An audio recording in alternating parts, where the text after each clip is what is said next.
Okay, so this is the label that's on the back of every PV module. It shows the manufacturer as Trina Solar. Shows the model number, TSM 240 PA05.18. Alright. Then maximum power is 240 volts. Maximum power voltage 30.4 volts. That's DC, direct current. Every the leads here for positive and negative will put out 30.4 volts DC and about 8.37 amps right there. The maximum system voltage that can run through this, if we had wired these in series, we could go up to 600 volts DC. Okay. They recommend a 15 amp fuse. Alright.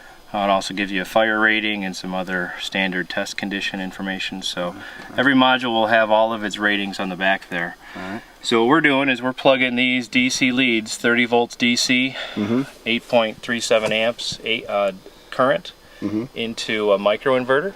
Alright.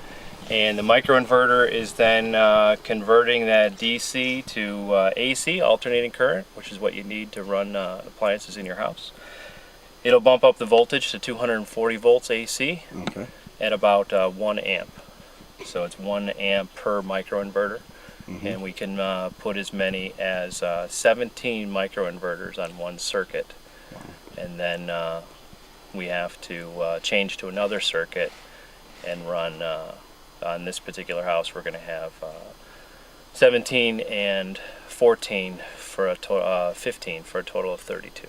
Got it. So that's how we break up. Maximum is 17 circuits per 20 amp circuit breaker in your circuit breaker panel box. Cool. Well, thank you. All right.